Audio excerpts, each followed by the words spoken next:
Welcome to Romance Unzipped, your happily ever after book club. I'm Holly.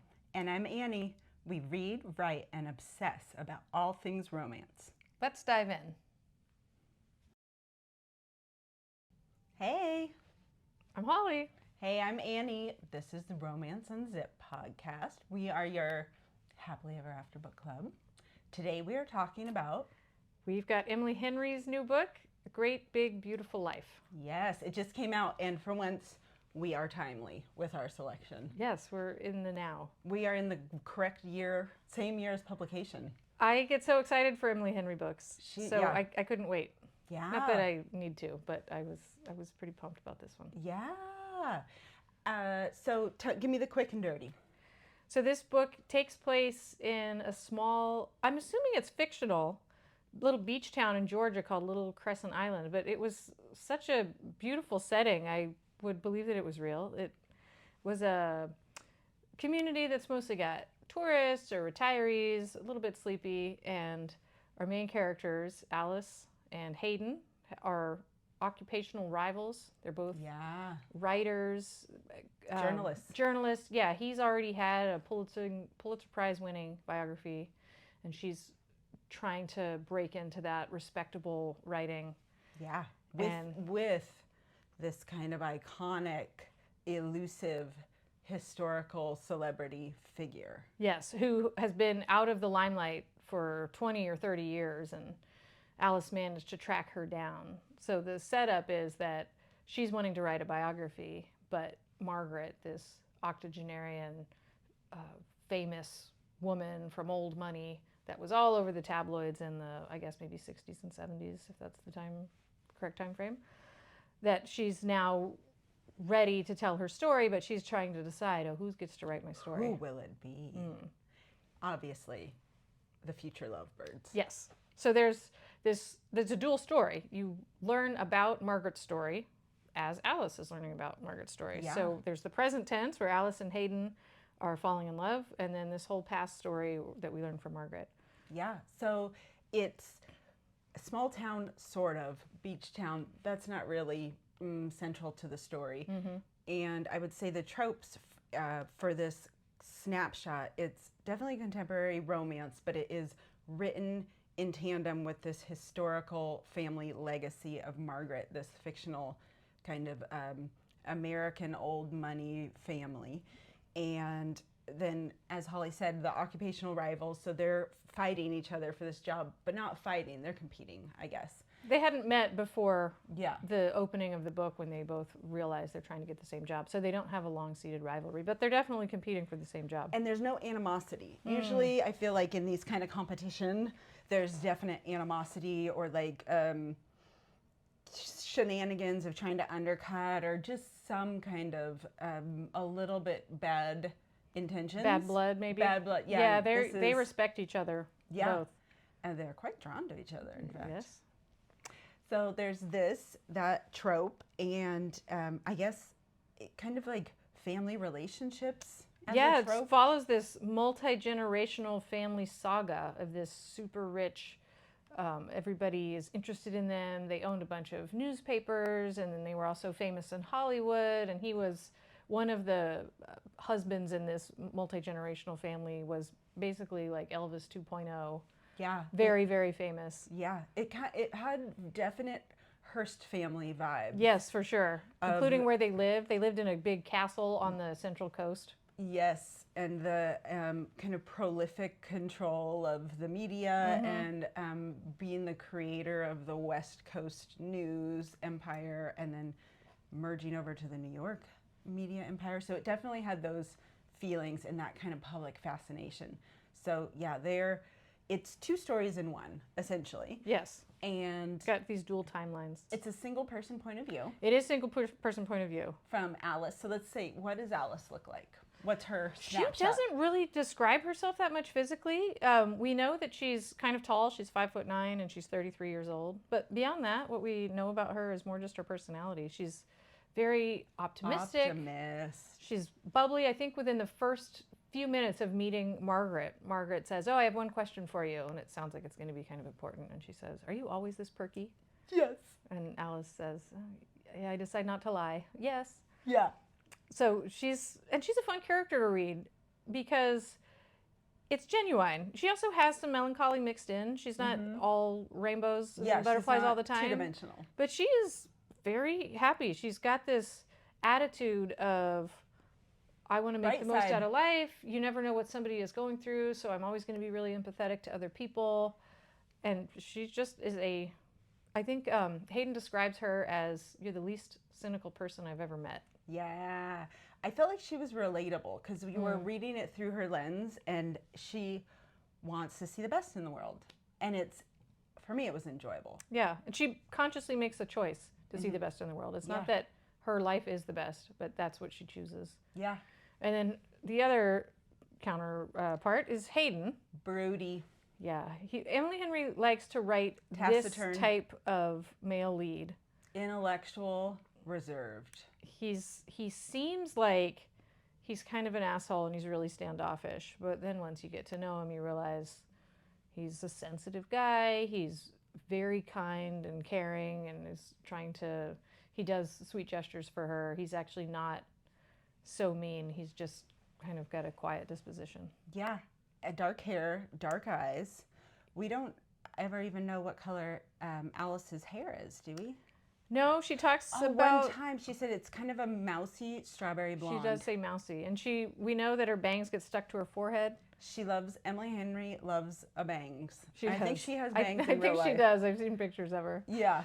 So, yeah, there's talk of her bangs. She describes in the beginning her outfits, but she talks about wearing this kind of like 60s-esque, colorful, little jumpsuit. She's got like a romper on. She seems to, when she's woken up because of a fire alarm, she's in this long nightgown, and Hayden describes it as looks like she was inside the I Dream of Jeannie bottle. Yes, which, by the way, if you have never seen I Dream of Jeannie, the inside of the Genie bottle, I tried to make my room that when I moved out of my parents' house for years. Nice. It's a good If you goal. like fringe and lounging, should you care to lounge, step inside. That is a good goal. It is. It's just there's silks and pillows, and she just kind of... That is her aesthetic. She's in repose at all times in these little diaphanous gowns. I mean, it's a good look. And she said her friends describe her fashion as an animated Nickelodeon teen. So I kind of like colorful. Yeah, when she had to show up somewhere and the only bathing suit she packed was I think she said a cherry red bikini, and she was thinking to herself, oh, I wish I had picked something more professional. So she's somewhat aware that her stylistic choices I wouldn't call them immature, but they just don't come off as super professional. She's more laid back. Playful. Yeah, that's a good way to put it. And the spice level in this book, I would call it a 3, but not a big 3. Yeah. Maybe like a lower Soft end 3? 3, a soft 3. It's the type of sex scenes where it's open door, but it's mostly euphemism. Yeah, it's very euphemistic, and it's like open door mixed with closed door. So it kind of like fades in and out of being what you actually see, and they're short. They are short. There's a fair amount of scenes. They kind of do a lot of like grown-up, mature dry humping. Dry hump party. There's a lot of just, they both want each other, and they're equally yearning. They're co-yearning for each other. Co-yearn. That's a good. Oh. But they've got this whole boundary going on where they're saying, well, until we find out who's going to get the book and this 1 month-long trial period that we both have ends, we can't do this. So therefore, we're not going to have sex because we don't want to get hurt. And he's really afraid she's going to resent him if he gets the job. But they fall in love. They are hugging and they're holding hands and they're having a lot of very physical interactions. So I don't know that just the lack of penetration. It's a gray area for sure. At one point, he goes down on her and she says, isn't this breaking the rules? And he says, I'm just bending the rules. Just the tip. So if you don't love a lot of explicit sex in a book, this is a great choice because there's intimacy and it's directly tied to the emotional development of the relationship. So it's not like lust driven. they feel attraction, but the intimacy is very woven with closeness in each scene. It's like a build on their next step of connection. So if that's...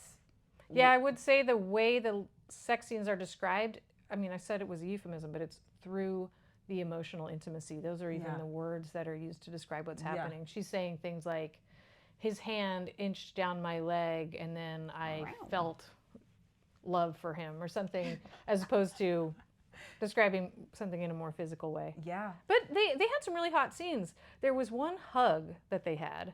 And it was a long hug. It was a long hug, and they were they kept toying with this boundary that they created of, okay, well, how far can I go? I'm not kissing you, but I am mouthing your neck. Like my mouth is just dragging across your neck, and I can feel like the pulse in your neck and smell your soap, and like my tongue maybe licked you a little bit. It's not a kiss because I'm just sort of dragging my mouth around. I'm not humping you, I'm just shifting. Yes, I'm just rolling my hips. So yeah, it was a lot of oh my gosh, oh my gosh, oh my gosh, no, we can't. And it was always him pulling back. Yes. Which is interesting. Yeah, she was definitely like, are you sure? Can't we just do this? I would like to do this, sir. Yes. And it was, he had a reason, which was he lost a girlfriend over almost exactly the same scenario. I was not super impressed with his backstory in the sense that, like you just said, the thing that made him so gun shy to get with her is he had experienced almost the exact same thing before. Yeah. I much prefer to have to do a little work and interpret what happened in the backstory of the character, and then kind of figure out on my own how that might influence their behavior and what they're going through emotionally. This was just, oh yeah, this exact same thing happened to me before, and I don't want it to happen again. Yeah, she resented me and broke up with me. Right. Because I got the promotion. They weren't both trying to write a book from a heiress of a fortune. But that is what made him feel so adamant that he didn't want to pursue anything with Alice. It's not just that he was falling in love with her and he didn't want that to go belly up, but he specifically didn't want her to resent him. So she's got a lot of insecurity. She keeps thinking, when he says things like, you're going to resent me when I get the job, she's like, oh, you don't think I can get it? You don't think I'm good enough? Yeah. I didn't get the read it was that so much, although that's certainly what she thought. But she got this invitation because she found this recluse, this woman who went in hiding, and she went on a bunch of conspiracy theorist websites and did all this research, and she found her and was the only one that's been able to find her for the last 20 or 30 years or some really long amount of time. She's been hiding in this small town. She changed her name, or at least maybe not legally, but she's now a local artist and she goes by a different name. So Alice did all this work, and she called her up and said, hey, I want to write a story with you. These are all the reasons why I would be good at it. She's drawn to this woman because it's something she shared with her dad. They both loved the music of the woman's late husband and were really interested in her as a cultural icon. So Alice does all this work, and then Hayden, he's already written a really remarkable biography about somebody who was at his end of life. So a somewhat similar situation. It would make sense to want him to write your biography because the person he wrote the biography about kind of sounds like a Bob Dylan character, this like prolific, multi-generation spanning kind of beloved, famous guy. Yeah. And he ended up getting Alzheimer's. So while Hayden for 4 years is living with him, near him, and chronicling his life, he ends up, growing a lot of affection and loving this man, and then he ends up deteriorating and dying. So that's all very sad. But you can understand why Margaret might want this really talented guy to write her story. So we find this out a little bit later, Alice finds this out, but it's not that Hayden also discovered her. Margaret contacted Hayden and said, hey, why don't you come in the running for this? There's two of you. One of you can write my biography. Let's see how it works out. I'll give you both a month. I'll pay you both for your time. She was really fair and seemingly transparent about it, but they both weren't expecting it. I mean, when they got the invitation for Margaret, of course, they just thought they were going to write her book. Yeah. So I think that's why he feels so arrogant, because he knows that he was brought into this situation simply for what he thinks. The reason he was brought in is because he's written this book that's somewhat applicable and he got a Pulitzer Prize for it. So he's kind of like, well, I feel bad, Alice. You did all this work and you're a good writer and I really like you. In fact, I'm falling in love with you, but obviously she's going to pick me. She already did pick me. He seems arrogant, but then we also learn, of course, he's sensitive and it is insecurity because he had to be perfect. So his family, he's from Indiana, and I love this about Emily Henry's writing is that she's so good at writing dialogue. Yes, I think for sure. That's where, for me, her writing really shines, and I think that her writing really shines writing dialogue between people whose romantic feelings are developing, because you see the personality of the person. It really, like, she showcases it super well, and then she's great at creating chemistry. So this eternal optimist Alice is trying to get to know this broody hunk. He's like 6'3", and they sit at a table and their legs tangle and like their knees touch and it's all very bubbly. But he's, you know, on the surface, this kind of... He's just drinking plain water and a salad for lunch. And like nothing's, like no emotion showing, and she's trying to get to know him in this way that she does, which is just this like charm puppy. And so somehow it comes out that she keeps pushing, and his dad is the mayor, and she goes, "Oh, the mayor of Indiana?" You know, just like always this clever kind of teasing, and I really liked that. But then with him being the mayor of Indiana, we find out the dad's perfect. The older brother was high school football captain. Now he's like, I think he's a surgeon, maybe. He's a pediatrician. Okay, yeah, the town pediatrician, and I think he married like the local school board president or something like that, and they're just perfect. And growing up, he always had to be perfect in the sense that don't let anybody find out any weaknesses in our family because the press will get a hold of it, and I'm the mayor and I have to look good. So he felt not only pressured to act that way, but then also like he wasn't living up to his dad and brother, who are just the town superstars. Yeah, totally. And he's got this amazing accomplishment, and Alice even says, "Well, aren't they so proud of you? You have the Pulitzer Prize. This book is amazing." And he goes into this really vulnerable and touching lament that his family is proud that he won the Pulitzer, and they're proud of that result, but it's not about the work he does. It's just the accolade that he can actually bring home. And I really like how Emily Henry wrote that part, because it's this, I thought, great commentary about creating things, because he's talking about how there's sometimes the things that he loves the most that he's written, people don't even like, or it doesn't get any credit, or maybe it gets disrespected, or it never sees the light of day. And he's saying, as an artist, and I'm sure everyone who makes things can relate, of like, there's so much vulnerability in making this thing, and the value of creating it is creating it and putting it into the world, not necessarily creating it to be I don't know, to be approved successful of by other people. So that felt like that was Emily Henry speaking. I mean, she did a good job of making Hayden speak it and it be convincing coming from his personality that she created, but it kind of felt like that was something that she felt about herself, just based on her profession and how true it felt when he said those words. Yeah, well, and writing is so like tender and vulnerable. You're just like, oh my God, please don't rip my heart out when you don't like what I wrote. But I have seen some reviews, and people had feelings. And actually, this is true to a certain extent. I think for all of Emily Henry's books, I've heard this kind of chatter. But I felt like it was more present in this one, because this book is not really a rom-com. No, there's certainly, I think it's a romance. I think 100%. It's cute and quirky, so there's that part. And it's contemporary. It's totally contemporary. Half of it. But it is, I wouldn't call it a rom-com. It's this love story, and it has a happily ever after, and as far as I'm concerned, that makes something a romance. But it also has this huge element of the literary family work that she's writing. And Emily Henry is marketed as a romance writer, and a lot of people take offense at that because they think, well, she's more of a, what's the term? Women's literature? Women's fiction. Women's Don't try to fiction? up it to literature. Okay. We're not such fans of that because what makes it women's fiction is not just fiction and aren't women. It's fiction. It's People, literature. it's not, you don't call it men's fiction. No. It's just fiction. But Yeah. But it is, I recognize it's called women's fiction, so I'll try not to get on my semantics high horse too much. Which often encompasses themes of family, interpersonal relationships among family members, like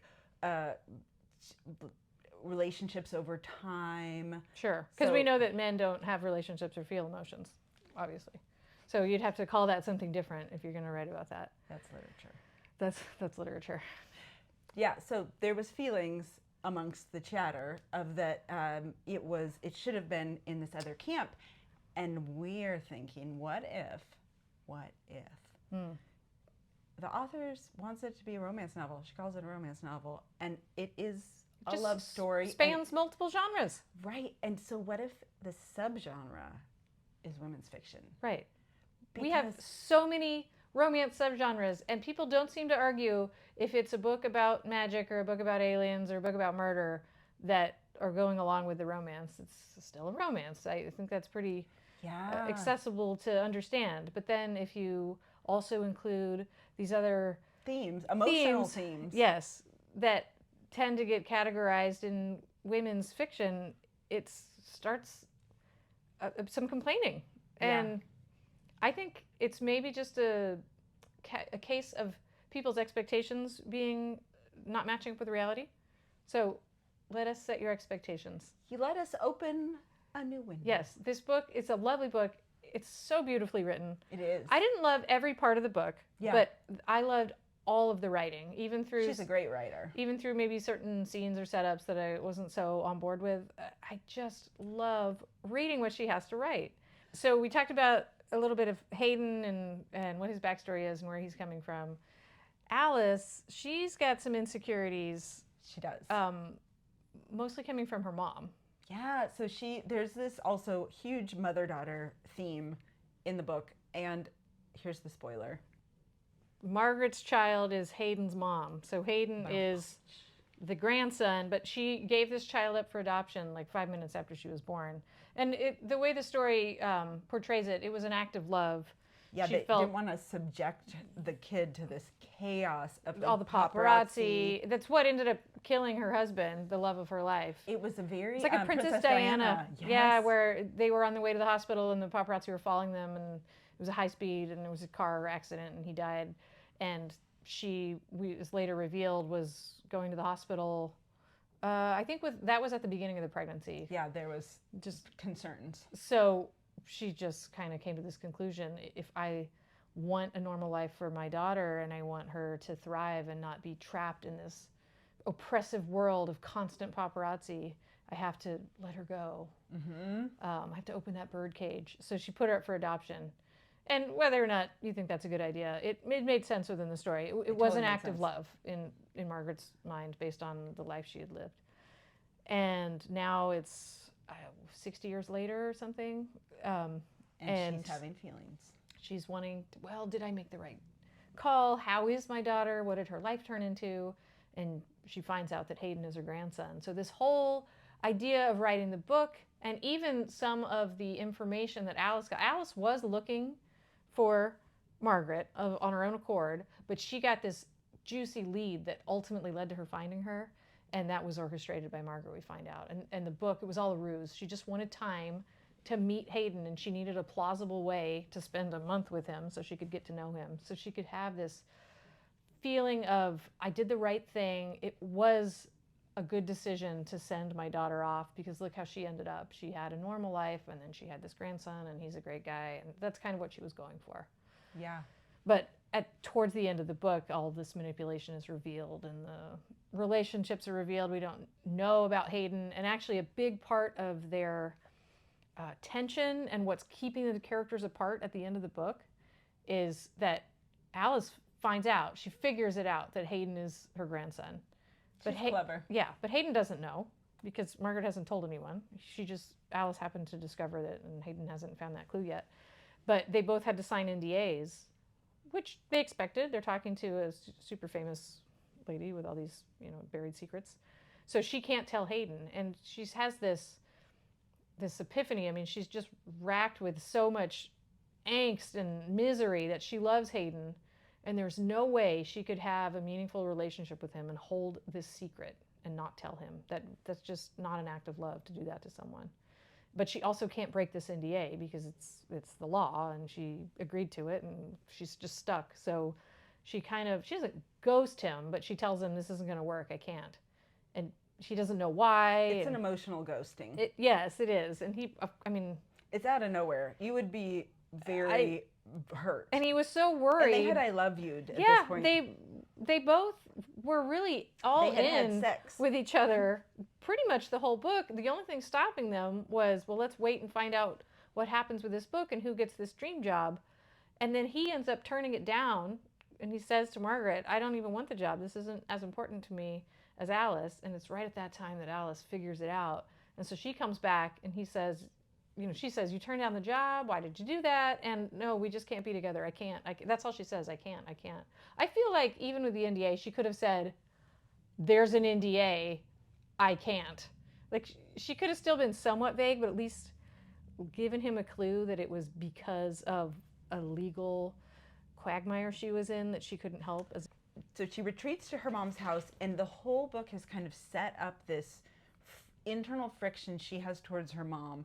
And also this really clear display from the mom of how the mom doesn't validate her work. And it's really clear. Like, there's not a misunderstanding. Yeah, she doesn't even read it. She hasn't read any of her work. She doesn't say, oh, I read this article and I wasn't very impressed. It's more just... She doesn't read it. No support at all. And why do you write there? You could be doing, you're so smart, you could be doing something else. Right. So it's like this weird backhanded compliment. But yeah, but definitely like, oh, you'd be so pretty if you brushed your hair. So, and a couple of times Hayden brings this up. Why doesn't your mom read your stuff? I read this piece you had on such and such, and it was really good. How does your mom feel about that one? And Alice just says, well, she doesn't read it. And Hayden's appalled. Alice's interpretation is that her work is frivolous because she writes celebrity profiles, and she writes about, she's written about beauty, and those are the things that her mom doesn't think are pop valid. Culture type. Right, because they talked about like politics and global climate warming change and all these things, and like those. I think too, something can arguably be wonderful writing in mainstream fiction, and people can dismiss it because it's fun and it feels good. Mm-hmm. And it's kind of like, do you have to suffer? Not suffer, that's being I'm exaggerating, but it's like, unless it is heavy or in these themes typically deemed worthwhile or somehow yeah, important. Yeah, I mean, I think romance as a whole suffers that criticism. Absolutely. Where, it's got sex scenes in it, or you do this just for pleasure, it's complete fiction, it's not serious. We won't take it serious. This is just like an immature hobby that you have. It's not actually important. But it's like, why it can't, like, because it is feel good, then it loses credibility. And it's very interesting. I've been thinking about that lately. A small parallel to what you just said in the book. It was only 1 or 2 sentences, but the mom is talking about how when she first met Alice's dad, she didn't like him. Yeah. And they have a strong love story. It's just the dad has passed away 2 years prior to this book taking place. But that's kind of this aspirational love story that Alice thinks about. And she totally loves her dad. And the mom, it's almost like a joke in the family, where the story that she's told over and over again, oh, when I first met him, I didn't like him. And then she says, well, when I first met him, he was just so happy and optimistic.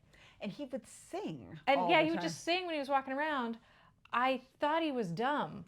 Yeah. It wasn't until I got to know him that I realized, just because you're happy and you're singing and you're optimistic doesn't mean that you're dumb. And the way she said it made sense. It didn't quite sound... She didn't sound like such an ignorant jerk. Such an a-hole. But it kind of was the same, the parallel to what you just said. Yeah.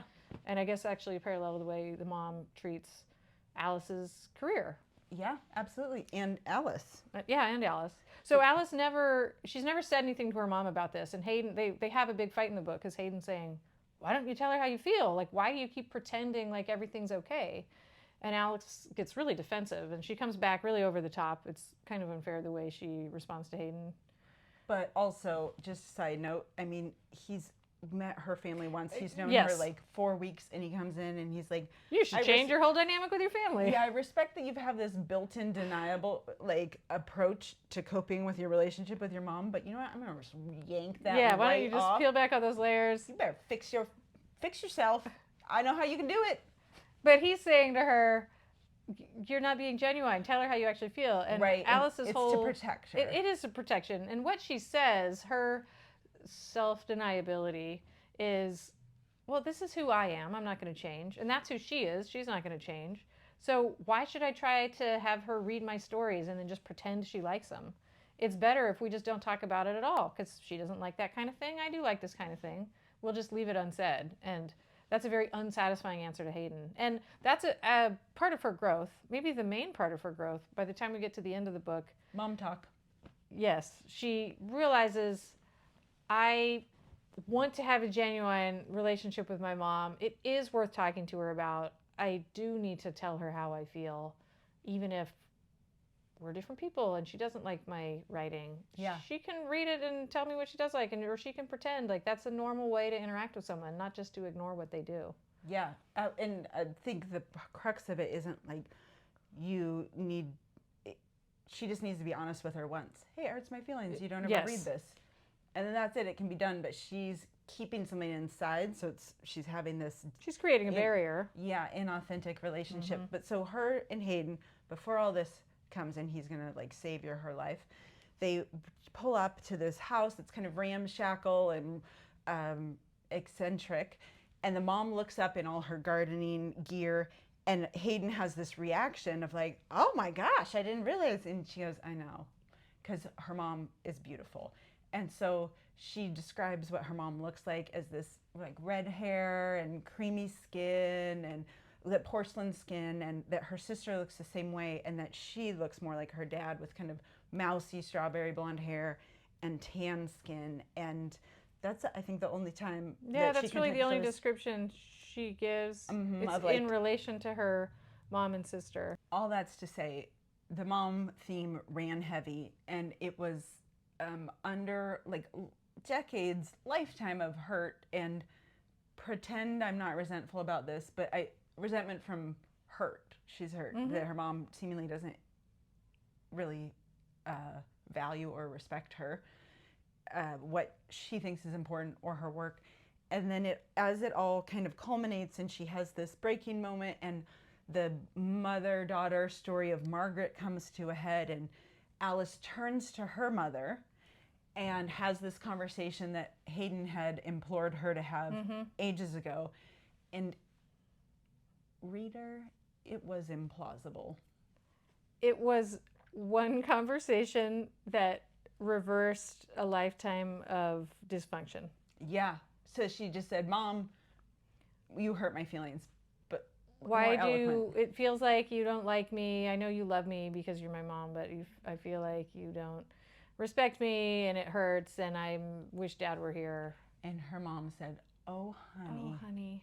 But she's never called her. She calls her kid every other time. Yeah, and she goes over and like gives her a warm embrace, and Alice even thinks in her head it's not just a quick like hug with a pat on the back. It's an actual meaningful, like the bro loving hug. embrace. Yeah, that's. But yeah, so then the mom then opens up this secret trap door inside her soul that we didn't know about, and just eloquently shares all this love and praise and compassion and respect for Alice that she just didn't think Alice wanted, because Alice hadn't been needy enough, I guess, as a child. And it was all wonderful. And still, read the book. It's really great. It was a sweet journey they went on, actually. For a month, while she's coping with her sadness from the breakup of Hayden. Totally. She's retreated to her mom's house, and they are going through stories, and her mom's kind of going through the oral history of their family and going through each photo book and the Polaroids. Guess what Alice is going to do? Write a biography or memoir of her family now. And she was lamenting to her mom how she should have listened more to her dad and recorded every conversation they had, and just kept more memories of him. And her mom says, oh, it's not too late. And so then they walk through this together, and she learns more about her dad and she learns more about her mom. And it was actually a really beautiful relationship building experience they had. It went from super dysfunction to like the most touching mother-daughter bonding I've ever read, and there wasn't really much in the middle. Yeah, I think for anyone who's had a dysfunctional family, and I have had a wonderful family, but I have many friends who do not have a wonderful relationship with their mom, and I think that they would find this very fictional. There was a lot happening in the book. Each character had a boatload of backstory, and it was rich, so it was a lot to try to pull off to weave it all together. And overall, I really enjoyed reading the book, and it's impressive to be able to weave that many strings together in a way that makes sense and also carries through to the end. And as Holly mentioned before, Emily Henry's writing is fun to read. Like the way the little metaphors she uses, they don't feel contrived. So as I'm reading them, I'm kind of in this moment. I'm just delighted. I'll read a sentence and be like, oh, that just felt so good to read. I want to read it again. And it's funny because the Emily Henry books, and with many authors, there's these themes where it's almost like, oh, this is their personality. So in a lot of her books, restaurants kind of feature heavily as this meeting place, but it is these very quirky joints and that have a lot of personality or silly names or wild decor. And so in this one, Hayden loves diners, and so he goes around to all the diners. And then in Alice's little rented hood where she lives, her little like cul-de-sac hood, there's this super quirky kind of coffee shop, and then the bar is very over the top with all the decor. The fishbowl. The fish, yeah, and they have fun names. The town is called Little Crescent, and the coffee shop is called Little Croissant. And you know what else is almost identical? The covers of all the books. This cover looks just like all the other covers. It's the same font, the same size and color of words, the same little type of little cartoons on it. It's very similar. When I saw it, I knew it was her book before I even saw the author. It's a branding choice. Yeah, for sure. yeah, I guess so. And the main male character is generally a prototype of tall, dark hair. And grumpy. Intellectual, and a writer. I have a question for you. Okay. I love a question.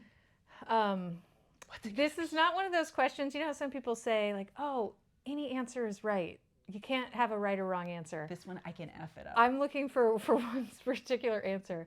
And if you don't have that, then I'll judge you and think that you're wrong. I will throw you to the crocodiles. So what book does this setup remind you of?